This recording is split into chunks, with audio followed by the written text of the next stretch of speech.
Hello everyone, फिर से एक बार आप सभी का स्वागत है मेरे यूट्यूब चैनल इजी नर्सिंग में। दोस्तों, आज की इस वीडियो में हम लोग 2019 के सप्ली में पूछे गए क्वेश्चन पेपर को सॉल्व करेंगे। जैसे कि आप लोग जानते हैं कि MSN two child health nursing, mental health nursing और OBG को भी सॉल्व करके उसका सारा वीडियोस अपलोड कर चुका हूं। अगर आप लोग वो वीडियो नहीं देखे हैं तो उसका लिंक आप लोगों को आई बटन में भी मिल जाएगा और डिस्क्रिप्शन में दिया हुआ है, वहां से आप लोग देख सकते हैं। इसके अलावा एक इम्पॉर्टेंट जानकारी आप लोगों के लिए, टेलीग्राम में एक ग्रुप बनाया गया है MD नर्सिंग एजुकेशन नाम से। उस ग्रुप को ज्वाइन करने के लिए ज्वाइनिंग लिंक भी आप लोगों को डिस्क्रिप्शन में दे दिया गया है, वहां से आप लोग ज्वाइन हो सकते हैं। क्योंकि उस ग्रुप में आप लोगों को जितने भी वीडियोस में बना रहा हूं सभी वीडियोज का PDF नोट्स आप लोगों को वहां से मिलेगा। उसके अलावा किसी भी टॉपिक पे कोई भी डाउट है तो आप वहां से पूछ सकते हैं। तो आप लोग जरूर उसे ज्वाइन करें और अपने दोस्तों में भी शेयर करें। तो चलिए, यहाँ पे सबसे पहले मीनिंग में पूछा गया है ऑस्मोसिस। ऑस्मोसिस का मीनिंग आप लोगों को लिखना है, it is a process of moving solvent from low concentrated solution to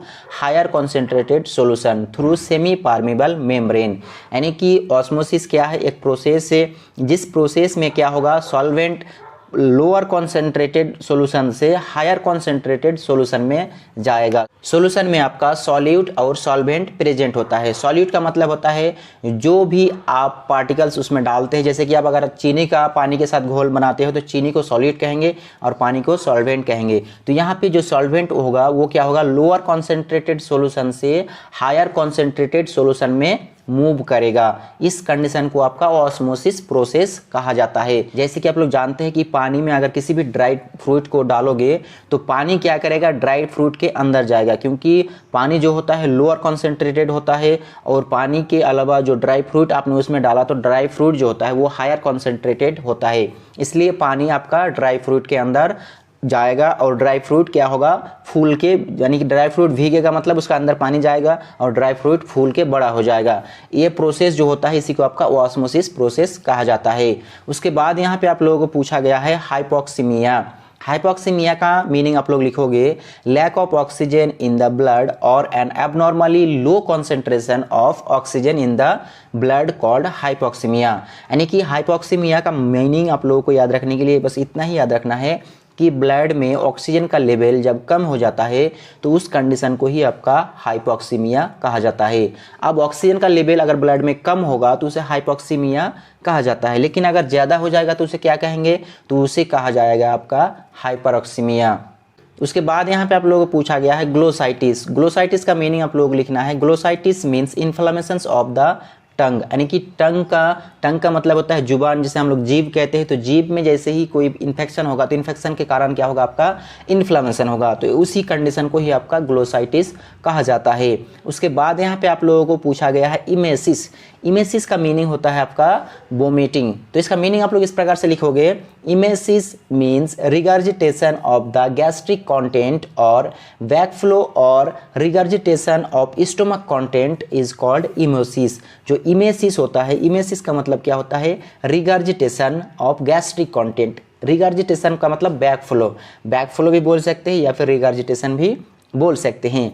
gastric content का मतलब क्या हुआ, तो आपका स्टोमक, गैस्ट्रो का मतलब होता है स्टोमक। स्टोमक में जो भी कंटेंट प्रेजेंट होता है, यानी कि जो भी आप खाते हो सारा स्टोमक में जाके टेम्पोररी स्टोर होता है। वहाँ से किसी भी एबनॉर्मलिटी के कारण कोई दूसरे मतलब एबनॉर्मलिटी होता है बॉडी में, जिसके कारण क्या होता है, आपका गैस्ट्रो में जो आपका कंटेंट होता है, जो भी खाना, जो भी पानी मिक्स होकर वहाँ पे प्रेजेंट होता है वो सारा बाहर आने की प्रोसेस को ही आपका बैकफ्लो या गैस यहाँ पे रिगर्जिटेशन कहा जाता है। जैसे ही ये प्रोसेस होता है तो इस प्रोसेस को ही आपका क्या कहा जाता है, आपका इमेसिस कहा जाता है। यानी कि जो कंटेंट गैस्ट्रो यानी कि पेट से बाहर आता है उसी को आपका इमेसिस कहा जाता है। उसके बाद यहाँ पे आप लोगों को पूछा गया है फिल इन द ब्लैंक्स में पहला question, space is the inflammation of the gum. Gum का इन्फ्लेमेशन को आपका जिंजिवाइटिस के नाम से जाना जाता है। तो आंसर में आप लोगों को लिख लेना है जिंजिवाइटिस। उसके बाद यहाँ पे आप लोगों को पूछा गया है decrease level of potassium in the blood is called as. यानी कि पोटेशियम का लेवल जब डिक्रीज हो जाता है तो उसे हाइपोकैलेमिया के नाम से जाना जाता है। उसके बाद यहाँ पे आप लोगों को पूछा गया है space is inflammation of the गल ब्लडर इज, यानी कि गल ब्लडर को क्या कहा जाता है, जब गल ब्लडर में किसी भी प्रकार का इन्फ्लेमेशन हो जाता है तो उसे आपका कॉलीसिस्टाइटिस कहा जाता है। क्या कहा जाता है, कॉलीसिस्टाइटिस कहा जाता है। उसके बाद यहाँ पे आप लोगों को पूछा गया है is a sudden temporary loss of consciousness, यानी कि किस सडन, जब कोई भी व्यक्ति सडनली टेम्पोररी यानी कुछ समय के लिए अनकॉन्शियस हो जाता है तो उस कंडीशन को क्या कहा जाता है? तो उस कंडीशन को कहा जाता है आपका फेंटिंग, उसे फेंटिंग के नाम से जाना जाता है। उसके बाद यहाँ पे आप लोगों को पूछा गया है ट्रू फॉल्स में cholecystitis is the inflammation of urinary bladder. तो यूरिनरी ब्लैडर को कॉलिसिस्टाइटिस नहीं कहा जाता है। जब आपका, इससे पहले ही मैंने आप लोगों को बताया कि जब आपका गल ब्लैडर में इन्फ्लेमेशन होगा तो उसे कहा जाता है आपका कॉलिसिस्टाइटिस, लेकिन जब यूरिनरी ब्लैडर में इन्फ्लेमेशन होगा किसी भी इन्फेक्शन के कारण तो उसे कहा जाता है आपका क्या? सिस्टाइटिस। तो इसलिए इसका आंसर हो जाएगा आपका फॉल्स। उसके बाद यहाँ पे आप लोगों को पूछा गया है lordosis is the lateral curvature of the spine. तो यहाँ पे इसका आंसर हो जाएगा फॉल्स, क्योंकि लॉर्डोसिस जो होता है वो लेटरल कर्वेचर नहीं होता है, लेटरल कर्वेचर होता है जो उसे कहा जाता है आपका स्कॉलियोसिस। स्कॉलियोसिस होता है आपका लेटरल कर्वेचर, इसलिए इसका आंसर हो जाएगा फॉल्स। उसके बाद यहाँ पे आप लोगों को पूछा गया है Bell's palsy affect the facial muscles. Bell's palsy एक तरह का क्या होता है? तो पैरालिसिस कंडीशन होता है फेस मसल्स का। फेस मसल्स में जब पैरालाइज हो जाता है तो उस कंडीशन को ही बेल्स पाल्सी कहा जाता है, इसलिए इसका आंसर हो जाएगा आपका ट्रू। उसके बाद यहाँ पे पूछा है bleeding from nose is known as epistaxis. तो ब्लीडिंग जब नोज से होता है तो उस कंडीशन को ही इपिस्टैक्सिस कहा जाता है, जो यहाँ पे आप लोगों को स्ट्रक्चर में भी दिखाया गया है, इसलिए इसका आंसर हो जाएगा आपका ट्रू। उसके बाद यहाँ पे आप लोगों को पूछा गया चूज द करेक्ट आंसर में पहला question following instrument is use to examine of eye, यानी कि इसमें से जो ऑप्शन दिया गया आप लोगों को इसमें से कौन सा इंस्ट्रूमेंट आपका आंखों का एग्जामिनेशन करने में मदद करता है या यूज किया जाता है? तो पहला है आपका गैस्ट्रोस्कोपी। गैस्ट्रोस्कोपी का यूज नहीं होगा क्योंकि गैस्ट्रो का मतलब होता है पेट यानी कि स्टोमक, तो ये गैस्ट्रोस्कोपी स्टोमक को एग्जामाइन करने के लिए यूज किया जाता है। दूसरा है आपका ऑप्थाल्मोस्कोपी और तीसरा है आपका प्रोक्टोस्कोपी। तो जो प्रोक्टोस्कोपी है ये भी नहीं होगा क्योंकि प्रोक्टोस्कोपी का इस्तेमाल किया जाता है आपका जो एनल एरिया होता है या फिर रिएक्टम होता है उसको क्या करने के लिए? एग्जामाइन करने के लिए। तो उसके बाद यहाँ पे आप लोगों को दिखाया गया है ऑप्थाल्मोस्कोपी। इसका आंसर हो जाएगा ऑप्थाल्मोस्कोपी, क्योंकि ऑप्थाल्मो का मतलब होता है आपका आई, तो आई को एग्जामाइन करने के लिए यहाँ पे ऑप्थाल्मोस्कोपी का यूज किया जाता है, इसलिए आंसर आप लोगों को लिख देना है सेकंड नंबर ऑप्थाल्मोस्कोपी।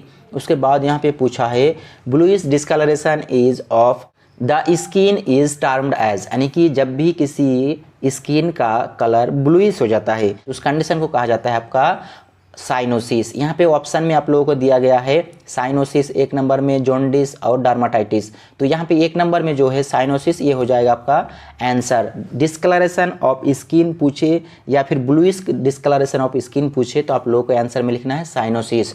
यहाँ पे जॉन्डिस जो दिया गया है, जॉन्डिस आप लोग जानते हैं कि जब आपका स्किन का कलर येलोइश हो जाता है तो उस कंडीशन को जॉन्डिस कहा जाता है। और डर्माटाइटिस का मीनिंग हो जाता है आपका इन्फेक्शन, जब आपका स्किन में इन्फेक्शन हो जाता है तो उस कंडीशन को डर्माटाइटिस कहा जाता है, क्योंकि आपका स्किन को डार्मा कहा जाता है, डार्मिस कह सकते हैं आप। तो डार्मी यानी कि डार्मा में या डार्मिस में जब इन्फेक्शन होता है तो उस कंडीशन को ही डर्माटाइटिस कहा जाता है। डार्मा का मतलब होता है स्किन। उसके बाद यहाँ पे आप लोगों को पूछा गया है स्लेट, यानी कि आपका जो क्वेश्चन पेपर है, क्वेश्चन पेपर में स्पेलिंग इस तरह से लिखा हुआ है slate is restricted to the patient with. तो मैंने स्पेलिंग सेम लिखा है लेकिन यहाँ पे एक्चुअल में स्पेलिंग गलत लिखा था, यानी कि क्वेश्चन में गलत लिखा हुआ है। यहाँ पे ये वाला हो जाएगा आपका साल्ट।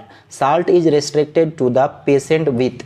आप लोगों के पास अगर क्वेश्चन पेपर है तो आप लोग क्वेश्चन पेपर देख सकते हैं, वहाँ पे इस प्रकार का ही स्पेलिंग लिखा हुआ है। अगर क्वेश्चन पेपर नहीं है, क्वेश्चन पेपर का पीडीएफ फॉर्म चाहिए आपको 2011 से लेकर 2022 तक का क्वेश्चन पेपर का पीडीएफ चाहिए, तो मेरा जो टेलीग्राम का लिंक आप लोगों को डिस्क्रिप्शन में दिया हुआ है, टेलीग्राम ग्रुप में ज्वाइन हो जाइए। ज्वाइन होने का लिंक आप लोगों को डिस्क्रिप्शन में दे दिया गया है और वहां से आपको सारे सब्जेक्ट का प्रीवियस ईयर का क्वेश्चन पेपर मिल जाएगा।